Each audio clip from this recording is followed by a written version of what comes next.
할렐루야. 오늘도 주님 앞에 예배하며 주의 말씀을 사모하는 우리 모든 성도들에게 하나님의 크신 은혜와 축복이 함께 하시기를 축원합니다.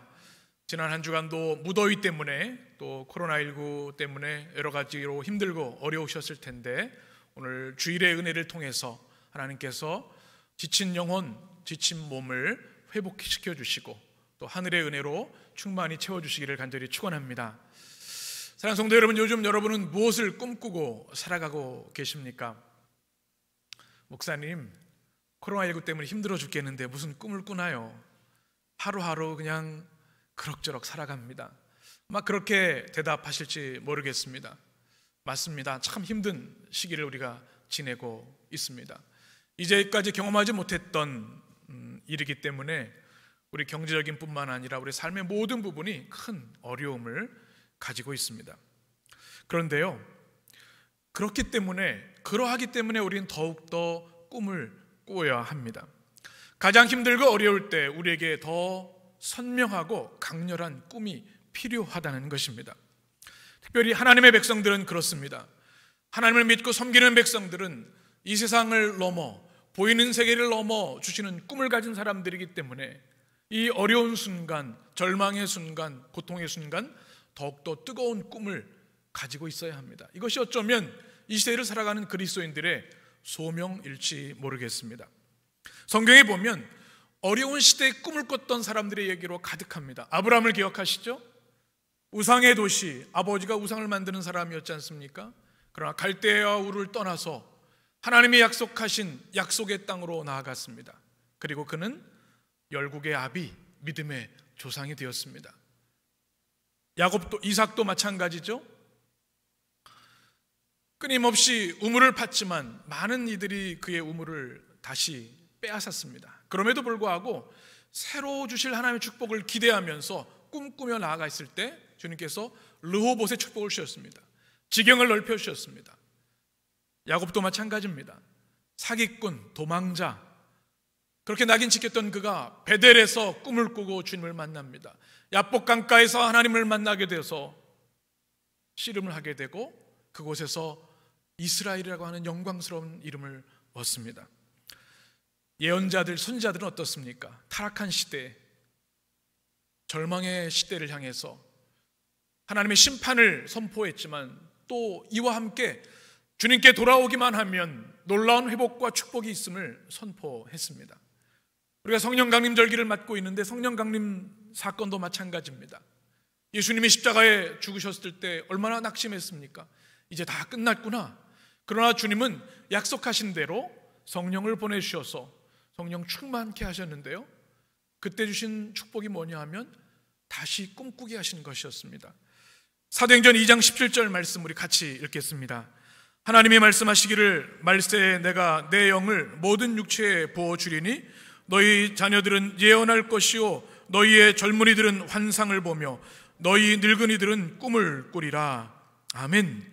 이게 뭐냐면 성령의 역사입니다.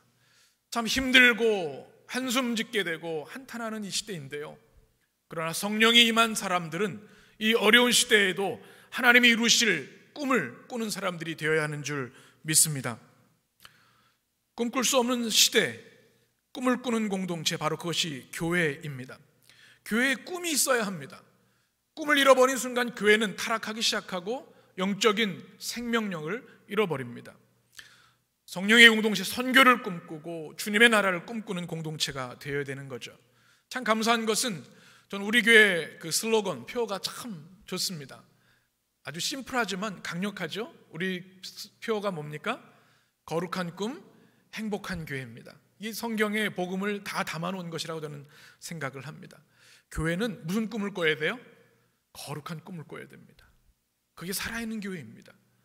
세속적인 꿈이 아니라 예수 그리스도께서 우리에게 가르쳐주신 그 꿈을 꾸는 교회, 그것이 살아있는 교회라는 것입니다. 우리 교회가 예수님이 꿈꾸셨던 그 생명과 또 하나님 나라의 역사를 이뤄가는 교회 되기를 간절히 소원합니다. 그런데 이 거룩한 꿈을 꾸면요, 하나님 주시는 은혜가 있습니다. 이 꿈을 이루기 위해서 우리가 해야 할 것이 있습니다. 그것은 뭔가 하면 영적인 회복입니다. 우리가 영적으로 힘을 얻어야 그 꿈을 이루어갈 수 있다는 것이죠. 전 우리 교회가 추구하는 가치에 대해서 참 기쁘게 생각하고 감사하게 생각합니다. 우리 교회 추구하는 것은 우리 성도들 한 사람 한 사람의 영적인 회복과 부흥, 이것이 우리 교회가 꿈꾸고 기도하는 것입니다. 우리 교회는 큰 교회가 되는 것을 꿈꾸지 않습니다. 성경적인 교회, 복음 중심의 교회, 하나님의 나라를 이루는 교회를 꿈꿉니다. 우리의 관심은 프로그램이 아니라, 사람들이 보기 좋게 만드는 것이 아니라 예수 그리스도의 십자가 복음이고, 그들이 그리스도의 복음을 통해서 변화되고 세상을 변화시키는 그 복음의 역사에 우리는 관심하게 되는 줄 믿습니다. 또 우리 교회가 모일 때마다, 예배로 하나님께 영광 돌릴 때마다 끊임없이 영적인 회복과 부흥의 역사가 임하게 되길 원합니다. 오늘 이 시간도 마찬가지고, 우리가 주의 이름으로 모이는 모든 모임 가운데 성령의 역사로 우리 영적인 회복의 역사들이 끊임없이 일어나게 되기를 간절히 축복합니다.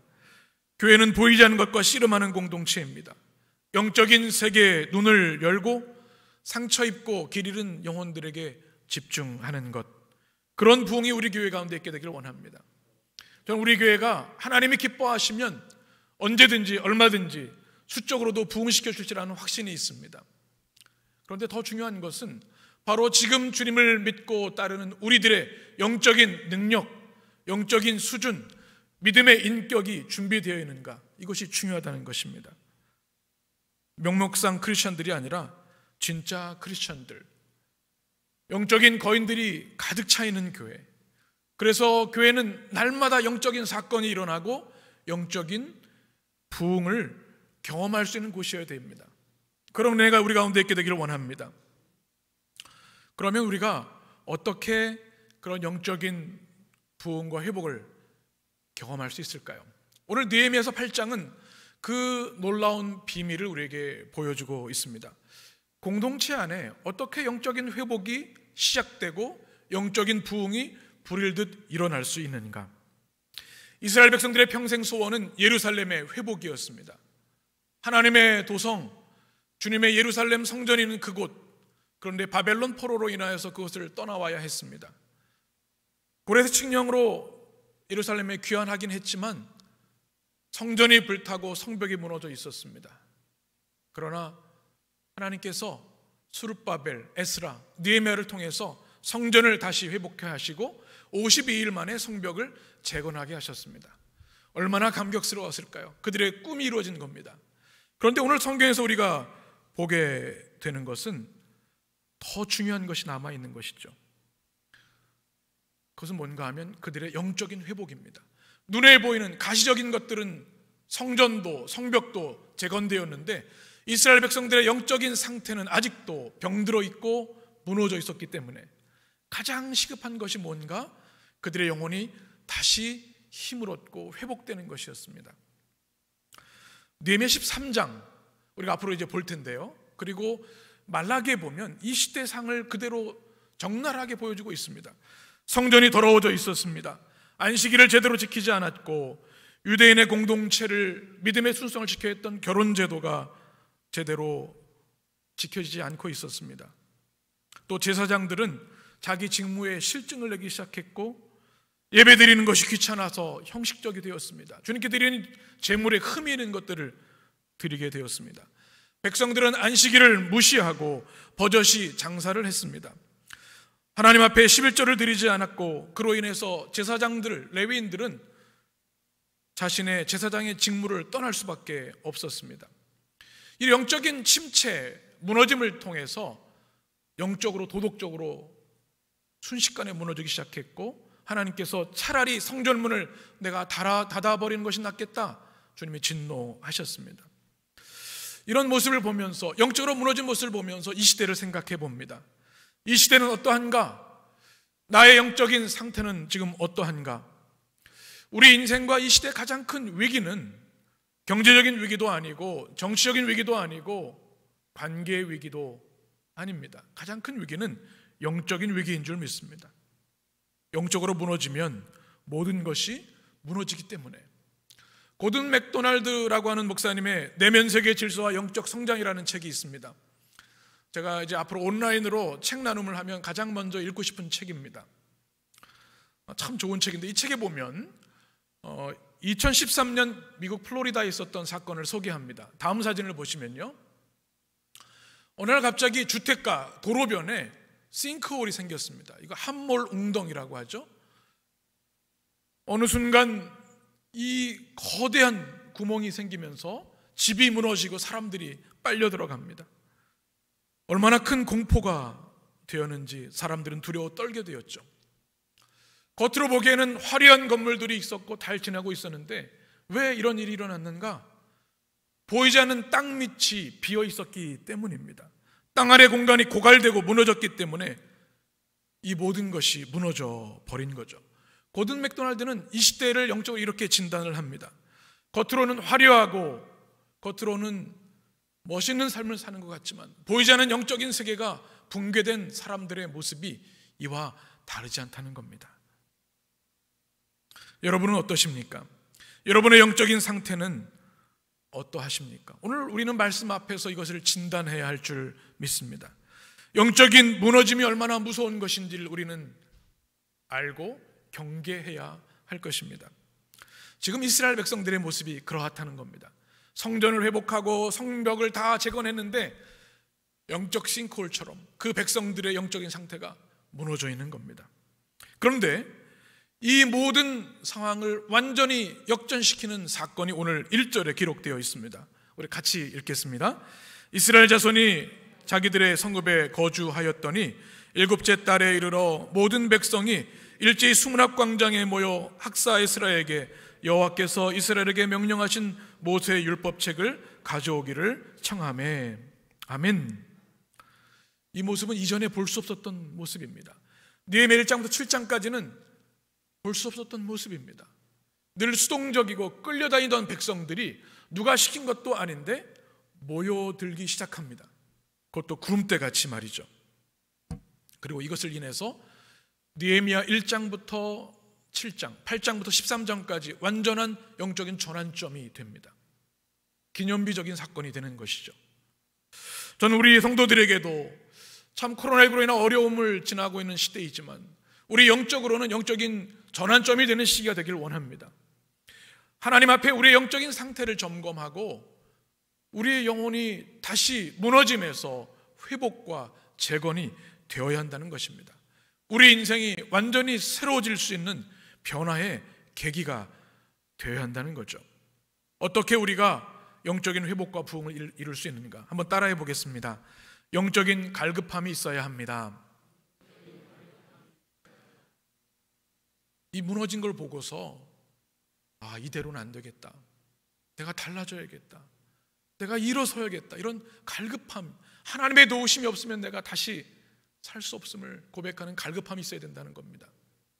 여러분, 스타벅스 굿즈라는 것이 요즘 큰 관심을 갖고 있다고 하죠. 사진을 보시면요, 많은 사람들이 이 스타벅스를 커피를 사면 그 포인트를 주는 것 같은데 17잔을 사면 서머 레이디 백이라고 하는 것을 선물로 준다고 합니다. 사은품이죠. 이걸 가지려고 얼마나 사람들이 노력했는지 모른다는 겁니다. 커피 한 잔도 스타벅스는 그렇게 싸지 않은데 17잔을 먹어야 이거 맞는 거예요. 그런데 지난달 23일에 여의도 스타벅스 매장에서 한꺼번에 300잔을 산 분이 있었습니다. 그 이유는 이 사은품 서머 레디 백, 이게 캐리어죠. 이걸 받으려고 한 거죠. 그래서 17개의 사은품을 가지고 커피는 300잔 중에 한 잔만 가지고 간 것이 뉴스에 나온 적이 있습니다. 여러분 어떤 생각이 드세요? 우리 교회 좀 보내주지, 남은 거 그냥 그런 생각도 들고 좀 심하다 생각도 듭니다. 심리학자들이 분석한 글을 한번 읽어보았습니다. 여러분, 자기 효능감이라는 말이 있습니다. 캐나다 심리학자 알버트 반두라가 만든 얘기인데요, 이런 겁니다. 희소성이 있는 아이템을 갖고 싶어하는, 어떤 대가를 치르고도 갖고 싶어하는 마음이 있다는 거고, 또 하나는 내가 이 정도 할 수 있는 사람이다, 이거를 스스로 과시하기 원하는 마음이라는 그런 분석을 읽어보았습니다. 그래도 300잔은 너무 과하다, 그런 생각을 하게 됩니다. 그런데 이게 스타벅스뿐만 아니라 많은 기업체들이 끊임없이 소비 욕구를 자극합니다. 광고 심리학자들이 이런 얘기를 합니다. 우리가 아침에 일어나서 잠잘 때까지 의식하던 의식하지 못하던 끊임없이 광고를 최소 200~300개를 듣는다는 거죠. 뭐 라디오, 광고, TV, 또 버스 문구, 보이는 모든 것들이 광고라는 겁니다. 이거 가져야 돼요. 이렇게 메시지를 보낸다는 거죠. 더 가지고 싶은 인간의 마음을 자극하는 건데요, 매슬로의 욕구 5단계를 여러분 잘 알고 계실 거예요. 사진을 보시면 사람에게는 생리적인 욕구가 있죠. 일단 졸리면 자고 싶고 배고프면 먹고 싶은 마음들이 있어요. 그런 다음에는 안전, 애정과 소속, 자기 존중, 자아 실현, 이렇게 그 상위 욕구로 발전된다는 겁니다. 사람은 누구나 갈망하는 것이 있습니다. 좀 멋있게 보이고 싶고 더 많은 것을 갖고 싶고 인정받고 싶은 마음들이 있죠. 내가 꿈꾸는 거 하고 싶은 마음들이 있어요. 이런 것을 이루는 것도 귀한 동력이 되겠죠. 그런데 이것은 끝이 없습니다. 바닷물처럼 마시면 마실수록 더 갈증이 생깁니다. 근데 이와는 완전히 다른 욕구가 있습니다. 그것은 바로 영적인 갈망입니다. 이 영적인 갈망은 우리를 가볍게 하고 단순하게 하며 풍요롭고 행복하게 만들어줍니다. 그것은 뭔가 하면 우리 인생의 가장 중요한 갈망, 영적인 갈망, 우리 창조주 하나님을 향한 열망과 갈망이라는 것이죠.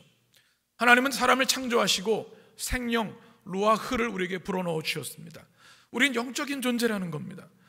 육적인 욕구를 채운다고 해서 그것으로 만족이 되는 사람이 아니라 하나님의 은혜로, 하나님의 공급하심으로만 온전한 만족을 누릴 수 있는 존재라는 것입니다. 마태복음 4장에 보면 예수님의 광야 시험이 있는데요, 그 중에 사단이 돌들로 떡덩이가 되게 하라는 시험을 합니다. 그때 4장 4절에서 이렇게 주님이 말씀하십니다. 예수께서 대답하여 이르시되 기록되었을 때 사람이 떡으로만 살 것이 아니요 하나님의 입으로부터 나오는 모든 말씀으로 살 것이라. 영적인 존재이기 때문에 배가 부른다고 해서 그것으로 만족되는 존재가 아니라는 거죠. 하나님의 입으로 나오는 영의 양식을 먹어야 되는 겁니다. 전도서 3장 11절에 이렇게 말씀합니다. 우리 같이 읽겠습니다. 하나님이 모든 것을 지으시되 때를 따라 아름답게 하셨고 또 사람들에게는 영원을 사모하는 마음을 주셨느니라. 그러나 하나님이 하시는 일의 시종을 사람으로 측량할 수 없게 하셨도다. 아멘. 하나님 우리를 지으시고 우리 마음에 무엇을 주셨어요? 무엇을 사모하는 마음? 영원을 사모하는 마음을 주셨습니다. 하나님을 향한 갈망, 그것을 우리에게 심어주시는 거죠. 그래서 하나님을 알지 못하고 믿지 않은 사람들조차도 큰 어려움을 당할 때, 큰 질병을 만날 때, 또 광활한 자연 앞에 자신의 보잘것없음을 깨달을 때 하나님에 대한 갈망을 느끼게 됩니다. 파스칼이라고 하는 수학자, 철학자가 이렇게 얘기를 하죠. 인간의 가슴엔 다만 하나님만이 채울 수 있는 하나님의 공백이 있다. 다른 것은 채울 수 없는 공백이 있다는 것이죠. 어거스틴은 이렇게 기도했습니다. 오 주여, 우리 마음이 당신 안에서 쉬기까지는 우리에겐 진정한 쉼이 없나이다. 무슨 말씀입니까? 우리 사람에게는 그 무엇으로도 채워지지 않는 인간의 공허한 구멍이 있는데 그것을 채울 수 있는 분은 오직 하나님 한 분이시라는 겁니다. 우리 이 땅을 살아가며 수많은 것을 갖기를 갈망합니다. 그래서 아침에 눈을 떠서 잠들기까지 그것을 이루고자 하는 욕망 때문에 끊임없이 땀 흘리며 노력하지요. 귀한 일입니다. 그러나 어느 순간 우리는 깨닫습니다. 아, 이런 것들이 영원한 것이고 아니고 부질없는 것이구나. 우리가 해야 할 일이지만 이것이 우리에게 진정한 만족을 주는 것은 아니구나. 그래서 우리는 더욱 하나님을 찾게 됩니다. 우리에게 이렇게 영적인 갈망, 하나님에 대한 갈망이 이것이 필요합니다. 이것이 있어야만 우리는 하나님께 나아가게 되고 우리 영적인 회복이 시작되기 때문에 그렇습니다. 시편 42편 1절에 보면 다윗이 이렇게 고백하는데요, 아름다운 고백의 말씀이죠. 우리 시편 42편 1절 같이 읽겠습니다. 하나님이여, 사슴이 시냇물을 찾기에 갈급함같이 내 영혼이 주를 찾기에 갈급하니이다. 아멘. 여러분, 목마름을 경험해 보셨죠? 더워져서 참 목이 마른데, 어제도 우리 남선교회에서 헌금 새롭게 정리하고 또 리스트칠하고 막 그러셨는데, 더우신지 음료수를 이렇게 드시더라고요. 목마를 때 이 물이 가장 좋지 않습니까? 저도 늘 여름이 되면 삼상환학교에서 훈련받던 것이 기억이 납니다. 100km 행군을 하면서 가장 힘든 거는 발에 이게 염증이 생기고 봉화지겸에 걸리 이런 것도 힘들지만 물이 떨어졌을 때가 제일 힘듭니다. 기억나는 것이, 물이 떨어졌는데 목이 마른데 이 앞에 강물이 있었어요. 그래서 거기 달려가서 물을 벌컥벌컥 마셨던 기억이 있습니다. 유대 지역, 다윗이 살았던 그 광야 지역에도 물이 생명과 같았습니다. 이 물이 없으면 살 수가 없는 거죠. 오늘 성경에 보게 되면 사슴이 등장하는데, 신의 물을 찾기에 어떻게 했다고요? 갈급했다. 이 단어가 타로그라고 하는 히브리어입니다. 이것은 무슨 뜻인가 하면 갈망하다, 고대하다, 헐떡이다. 이게 좀 약간 고상하게 표현하는 겁니다. 이게 헐떡이다는 말이 더 가까운 겁니다. 지금 내가 물을 마시지 않으면 죽을 수밖에 없는 그런 목마름이 있는 겁니다. 그래서 이런 고백인 거죠.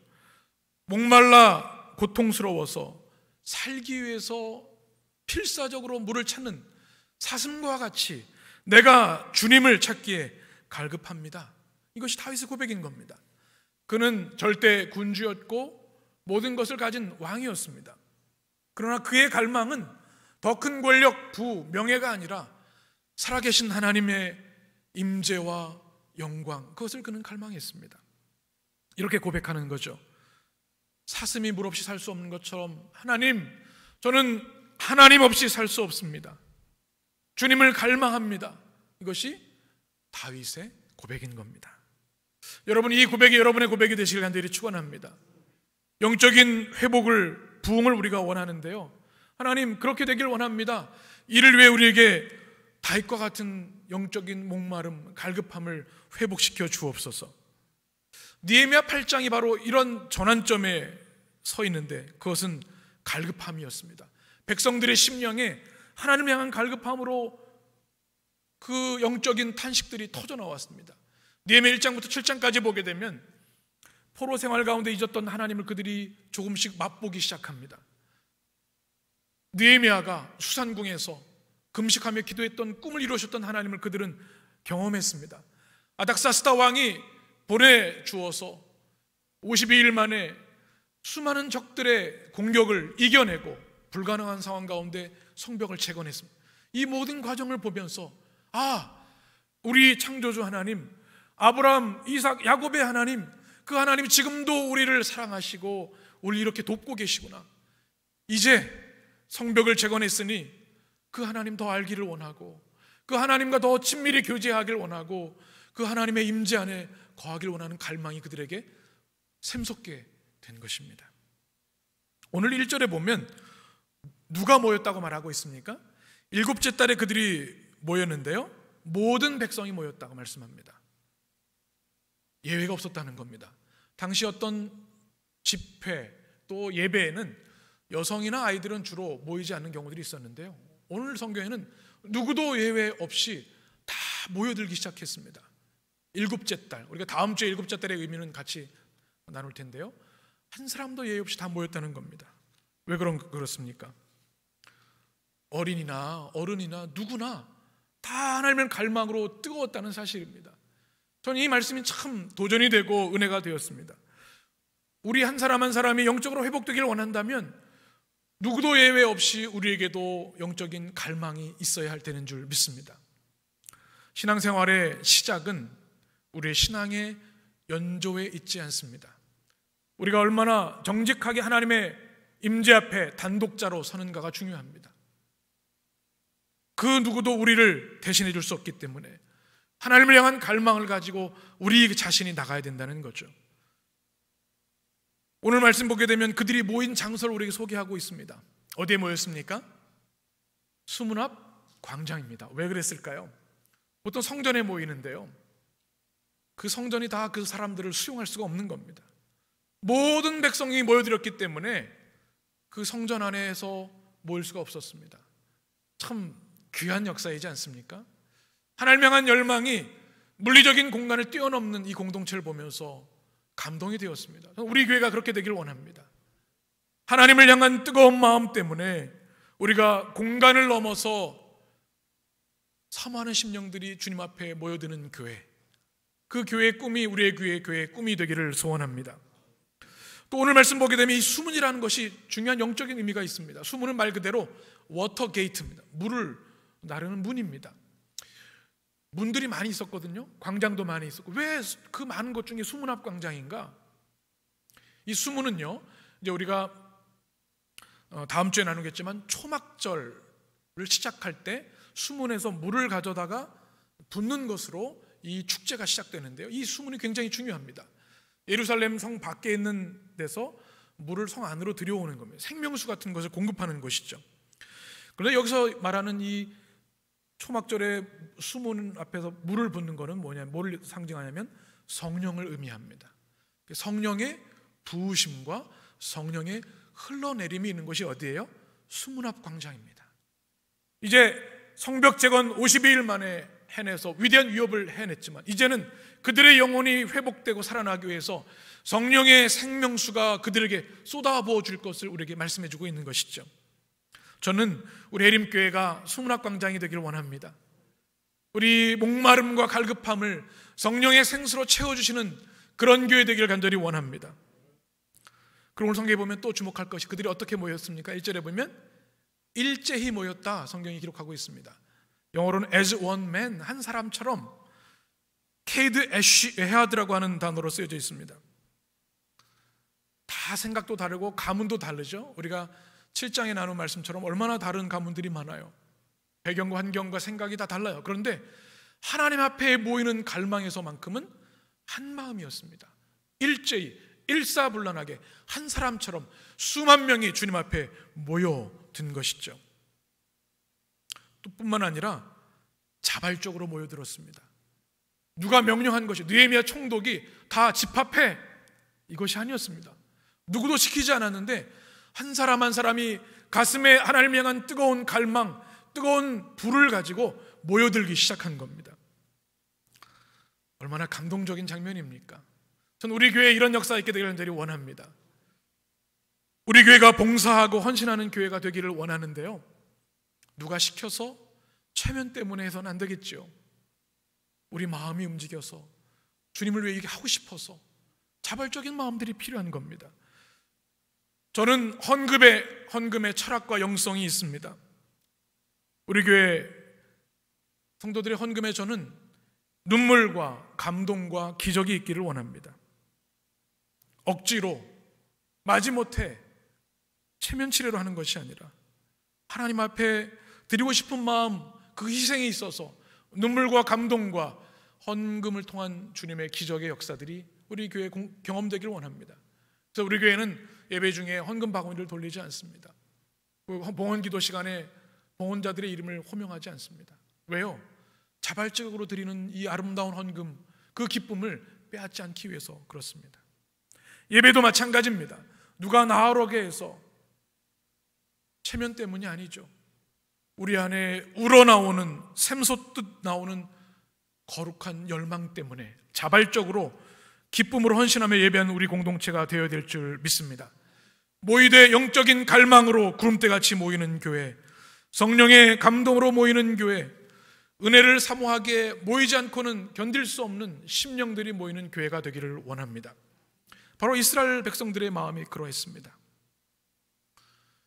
이들의 마음이 얼마나 행복했을까요? 영적인 갈망이 있는 사람들은 행복합니다. 주어진 상황과 환경이 어렵다 해도 말이죠. 여러분 행복하기를 원하시죠? 사람은 누구나 행복하길 원하는데요, 행복의 진정한 원천이 어디 있겠습니까?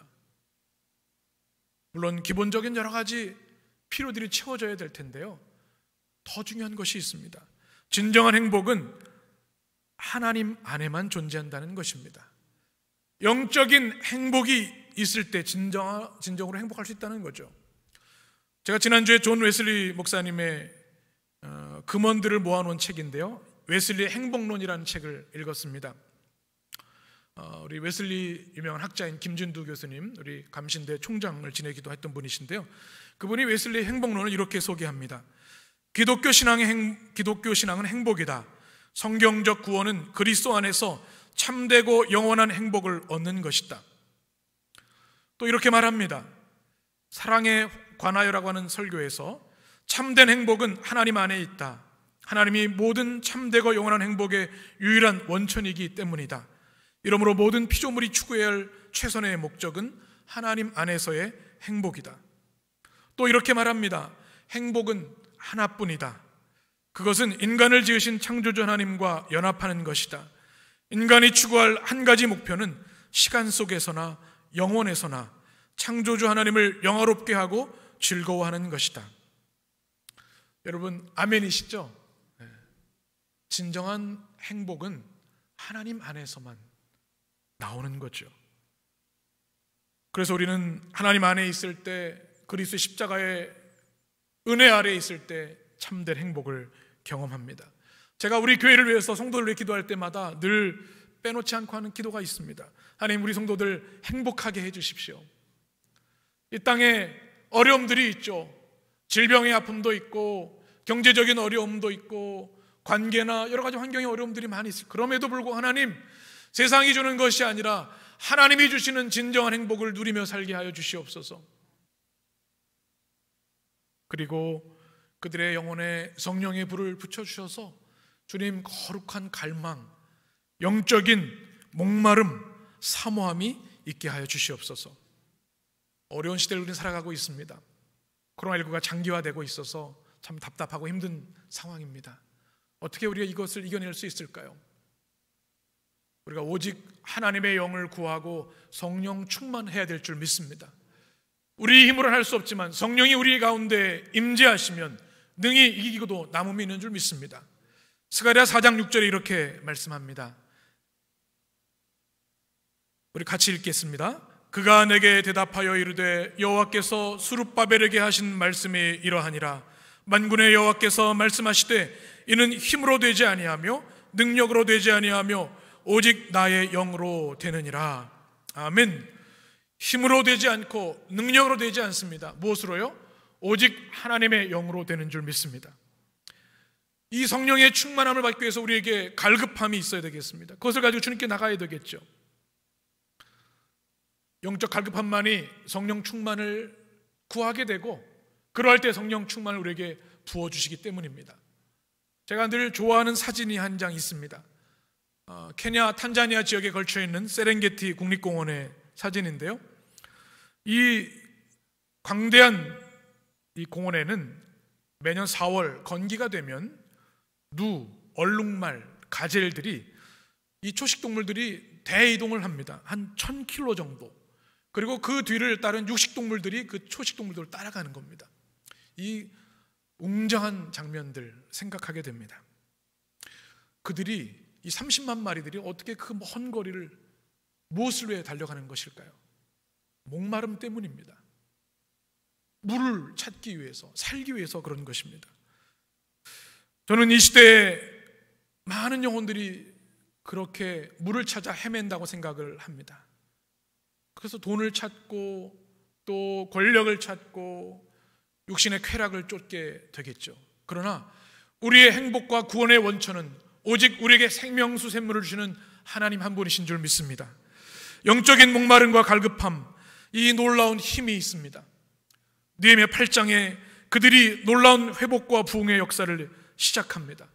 하나님 향한 갈망 때문입니다. 이 어려운 시대에 무엇보다 수문앞 광장에 모인 이 거룩한 백성들의 거룩한 갈망이 우리의 갈망이 되기를 원합니다. 주님의 임재 앞에 하나님을 사모하며 나갈 때 우리 주님은 우리의 모든 목마름을 만족해 하시고 성령의 폭포수 같은 은혜로 우리 모두를 충만케 하시고 채워주실 줄 믿습니다. 기도하겠습니다.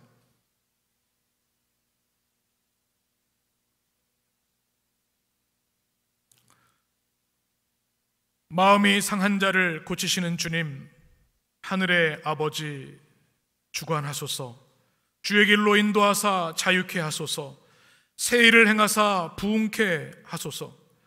성령으로 채우사 주 보게 하소서. 주의 임재 속에 은혜 알게 하소서. 주 뜻대로 살아가게 하옵소서. 세상 끝날까지 빚어주시고 새날 열어 주옵소서. 의에 줄이고 목이 마르니 성령의 기름, 성령의 생수 부으소서. 의에 줄이고 목이 마르니 내 잔을 채워 주소서. 살아계신 하나님, 영적으로 무너져 싱크홀처럼 절망과 두려움에 살아가는 이 시대를 바라봅니다. 주님, 눈에 보이는 세속적인 성공과 성취에 눈이 어두워 내면이 깨어지고 부서진 안타까운 영혼들을 바라봅니다. 주님, 느헤미야 8장의 말씀처럼 이 시대에 하나님을 향한 거룩한 갈망을 회복시켜 주시옵소서. 우리의 유일한 구원의 원천, 유일한 행복의 원천이신 하나님을 목마른 사슴처럼 사모하고 갈급하게 하여 주옵소서. 그러할 때 수문학광장에 모인 백성들에게 폭포수같이 쏟아부으셨던 하나님의 은혜, 영적인 회복과 부흥이 임하게 될 줄 믿습니다. 하나님의 모든 성도들에게 그 은혜를 부어주셔서 어려운 때지만 영적으로 뜨거워지고 강하여지고 영적 거인들이 되어서 이 어둡고 험난한 시대 가운데 그리스도의 제자로 승리하게 하시고 주의 나라 꿈꾸며 주의 뜻을 이뤄가는 백성들 되게 하여 주옵소서. 이 놀라운 영적인 회복과 부흥을 주님의 몸된 교회와 성도들의 심령에 부어 주옵소서. 예수님의 이름으로 기도합니다. 아멘.